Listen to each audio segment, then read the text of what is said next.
How's it going, everybody? Dieter Kurtenbach here at Oracle Arena, where we will have a Game 5 down the line between the Warriors and the Clippers because the Golden State Warriors decided that they didn't need to play the second half of this game.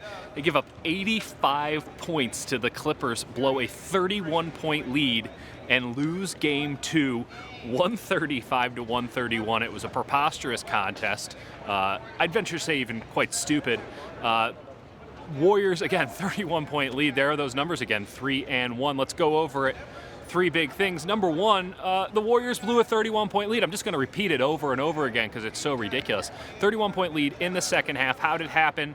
Well, the Warriors jumped out to that 31-point lead in the third quarter, and then, as they have done so often this year, stopped trying. Just took their foot off the accelerator, let the Clippers do whatever they wanted. Lou Williams and Montrezl Harrell, who were so awesome in Game 1, awesome again in Game 2 for Los Angeles, and the Warriors just never got back into the rhythm that helped establish, again, a 31-point lead.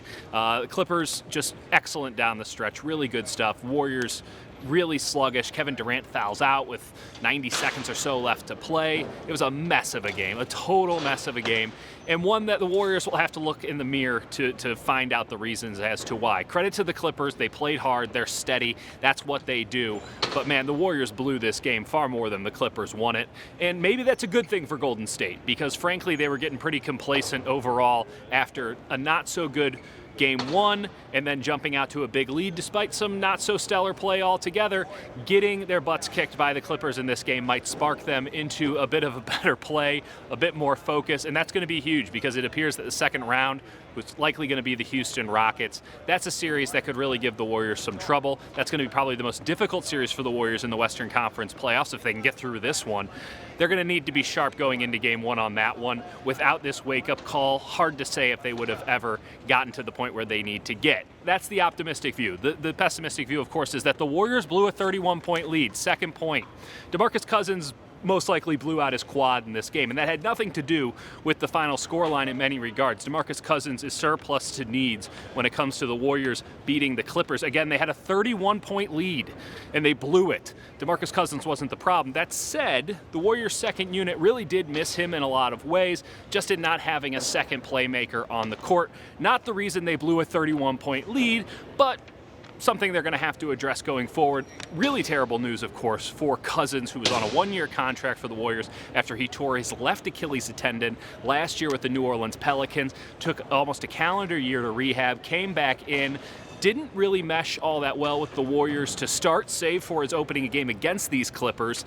Figured it out, started to get into a groove. The Warriors really looked cohesive with him at the 5 in the final few weeks of the season. Game 1, Clippers attack him time and time again. This was the game that DeMarcus Cousins needed to bounce back. It was going fairly well for the first 3 minutes or so, and then a non-contact injury. He made a steal out about half court, starts running towards the ball that he deflected, and something gave way in that left thigh, and he hobbled off the court. There's a photo of him coming off the court. It's pretty clear this is not going to be a short-term injury, and that is terrible news. He's going to be a free agent this summer. I don't know if he comes back to the Warriors. There's a possibility that he signs another kind of one-year deal like he did after the Achilles injury, but maybe this was one and done. The bigger issue for him, of course, is it's going to be hard for him most likely to get a 9-figure deal, the one that he was looking for by coming to the Warriors and rehabbing his image and winning a championship as he thought.